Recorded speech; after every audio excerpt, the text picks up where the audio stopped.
Ito po ay pairings ng Suzuki Raider 150. Ito po ay nirepaint ko na. Yan, ito po ay matte black. May mga nagtatanong po kung paano ba ang pagpipinta ng matte black na katulad po nito. So, ito po ang stock paint. Ang ginawa ko lang po dito ay kumuha po ako ng dishwashing liquid, kinanaw ko po sa tubig, then kumuha po ako ng basahan at sinabong ko po munang mabuti. Pati itong loob, yan, sinabong ko po muna lahat. Dahil hindi po maiwasan kung saan-saan po na nakapunta itong motor na to, maring nagkaroon po ng mga langis-langis po to. So pagka sabon po, di balawan po natin malit sa tubig, then kuha naman po tayo ng lihang 1,000 grit. Napaka-importante po sa pagliliha. Ito po, katulad po niyan, kailangan mapasadahan po ng liha yan. Para, ayan, kasi kalimitan dyan po nagsisimula yung lobo o yung paggangat ng pintura. So, pagka napasadahan na po natin lahat ito ng lihang 1,000 grit, sabunin po natin ulit ng dishwashing liquid para makasiguro po tayo malinis ito. Bago natin applyan siya ng primer. So, ngayon, kung hindi naman po stock paint at meron naman po mga tuklap na, hindi po natin sure kung ano po yung ginamit na pintura, baka mga spray paint lang po, maobliga po nating tanggalin po yung pintura. Paano nga ba matatanggal ito? Pwede po tayong gumamit ng high gloss acrylic thinner. Punasan lang po muna natin, tignan po natin kung sasama po sa basahan. Kapag po sumama sa basahan na binasa po ng acrylic thinner, yung pintura, ibig sabihin, pwedeng spray paint po ang ginamit. Ngayon, kung magpapalit po tayo ng magandang klaseng pintura, tanggalin po natin yung spray paint. Sa pamamagitan po ng basahan na binasa po ng high gloss acrylic thinner. So, punasan lang po natin. Okay, maglagay po tayo sa isang lalagyan. Paglaway, mag-gloves lang po tayo. Then, punasan lang po natin. Kasi kung gagamitan po natin ito ng paint remover or strip sol, medyo mahirap po. Kasi ang mga hard plastic po ay nalulusaw sa strip sol. Sa thinner po, okay lang po. So, sa matte black ay medyo mahirap tayo makakuha ng matte clear, no? Kasi ang matte clear, kahit glossy black po ang ginamit natin, o yung makintab na black, kapag binugahan po natin ito ng matte clear, o top coat, matte clear, magiging ganito na rin po siya. Magmamat finish na po siya. So, pero mas maganda po kung ang gamitin na natin ay matte black. Kasi maganda pong ibuga o madaling ibuga ang matte black kung i-compare po ito sa glossy black. So, ayan po. Ito, wala pa po itong matte clear. Kasi didikitan ko po ito muna ng sticker. So, ayan. At may mga katanungan din po ba na kung stock paint po ba ang ating bubugahan, ay pwede na ba irektang kulay o base coat? Pwede po, no? Basta gumamit lang po kayo ng urethane type o two-component system na pintura. Huwag po acrylic. Kaya kung acrylic po ang ating gagamitin, mas maganda po, pagkaliha po natin, bugahan pa rin natin ng primer para makasiguro po tayo maganda ang kapit. So, ayan po. Sa pagpa-primer, kung makinis naman yung ating pa-primeran, mga 2 coats lang po. Then, patuyuin po natin mabuti. Then, pasadahan po natin ng lihang 800 to 1,000 grit bago natin bugahan ng matte black. Ang matte black, pwede pong 2 to 3 coats. Makatawa naman po ang matte black. Ganon din po, yung bago mag-final coat ng matte black, pasadahan po muna natin ito ng lihang 1,000 grit. Then, saka po natin bugahan ng final matte black. So, ito po. Ito na po yung pinaka-final matte black. So, ang gagawin po natin dito, papasadahan lang po natin ng lihang 1,000 grit. Huwag nyo po nating ididiin. Tatanggalin lang po natin just in case po na may mga butlig-butlig. Para pag idinikit po natin itong sticker, ay hindi po siya magbubutlig-butlig. Kaya ilalapat po natin yan eh. Ayan. Sa pagdidikit po ng sticker, may dalawang pamamaraan po. nakagawa na po ako ng isang video ng isang pamamaraan na hindi gagamit po ng ito po, tubig na meron pong shampoo. Pero po, ito ay gagamitan ko kasi dahil medyo may pa-carb siya, gagamitan ko po siya nitong shampoo. So, basta ito, siguraduhin lang po nating malinis, no? So, ito pa, ipakikita ko na po sa inyo yung tamang pagdidikit ng sticker na gagamit po tayo ng shampoo. Una po natin gagawin, ito po, basahin po natin, no? Angat lang po natin. Ayan na po, no? So, nasukat na po natin. Let's say, sukatin po muna natin. Kung tama. So, ayan po, no? So, ang gagawin po natin, angatin lang po natin ang sticker. Sprayan lang po natin. Ayan, para hindi magdikit.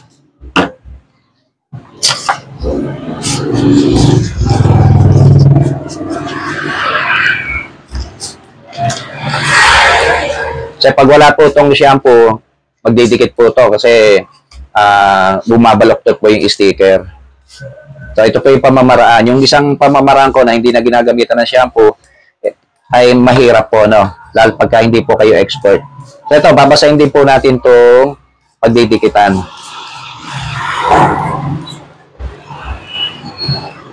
So saka po natin ilalapat to.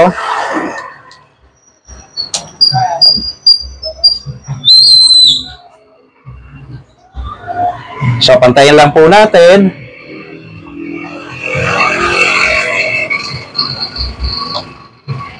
Gagamit po tayo nitong ito, squeegee. So, ang paghagod po natin, simulan po natin sa gitna. Ito, gitna po. Ang hagod, padapa po yung squeegee, kung mapapansin nyo. Then, ano natin? Yan po medyo mabigat pag may shampoo. Hindi naiwasan po yung bubbles. Pero mawala po yan. Pabalik-balik lang po yung hagod. So, ayan po. Nakikita nyo, lumalapat na po siya. So, ganun po. Laging wag po yung basa hagod tayo, no? Wag yung, may diskarte po rin na hagod. Ilalabas lang po natin yung tubig. Yun,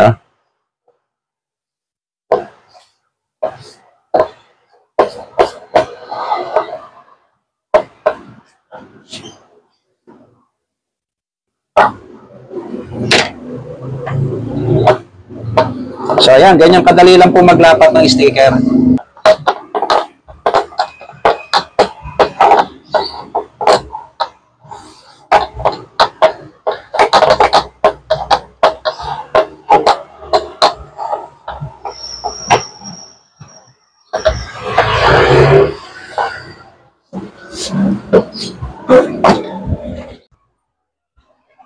Sa pagbubuga ng matte clear ay meron po tayong pagkakataon na hindi inaasahang problema. Ito po yung pamumuti.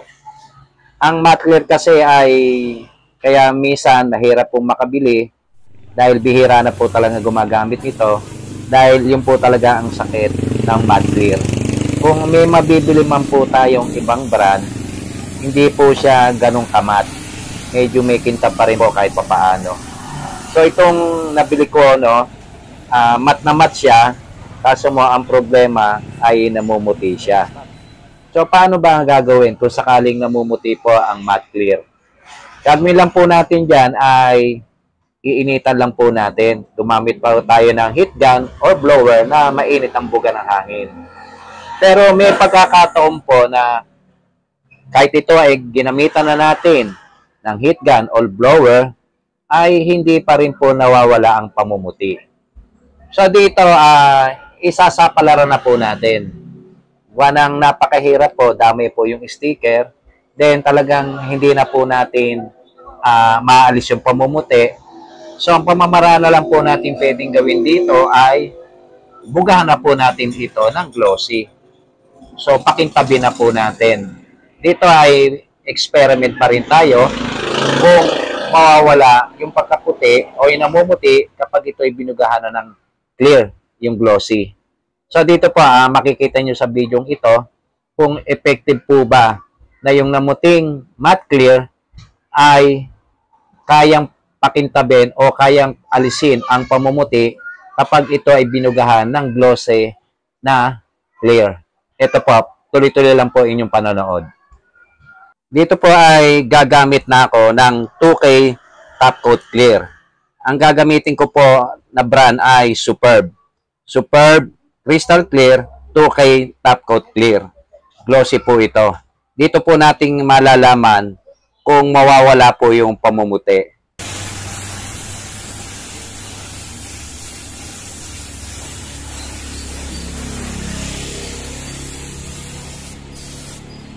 Wala kaya ang pamamutay. Video mo kasi mawala. Ito ka mo.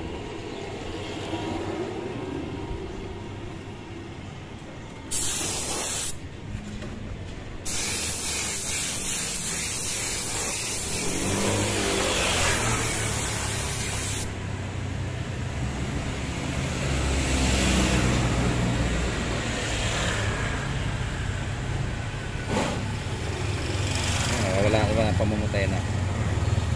Parang magic.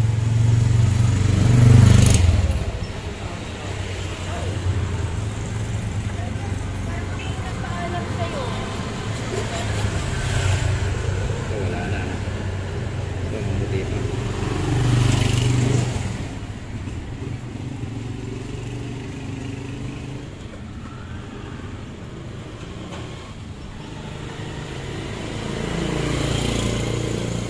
Ano, wala nga na. Ito hindi ko kaya yan. Hindi kaya ni.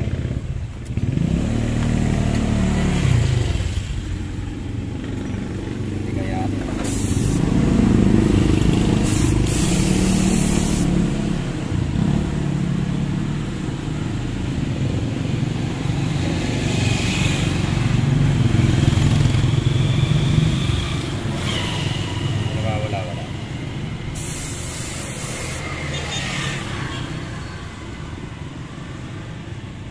Wala na po.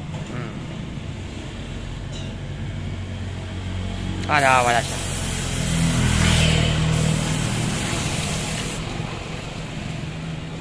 Kanina ang ano din eh. Sobrang kapal. Mahintay lang matuyo na.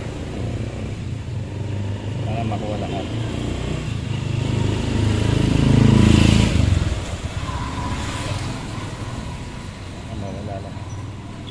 Wala na eh.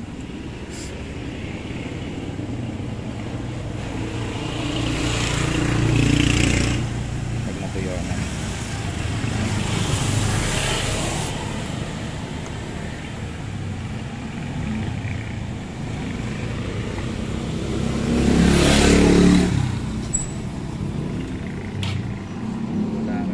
Nawawala siya.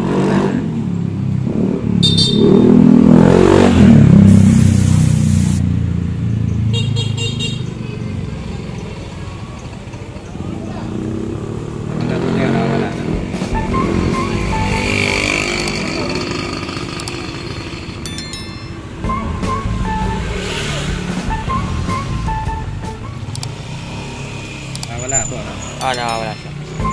Pag tumatagal, ayun ano, mahal na. Konti na lang. Konti na lang.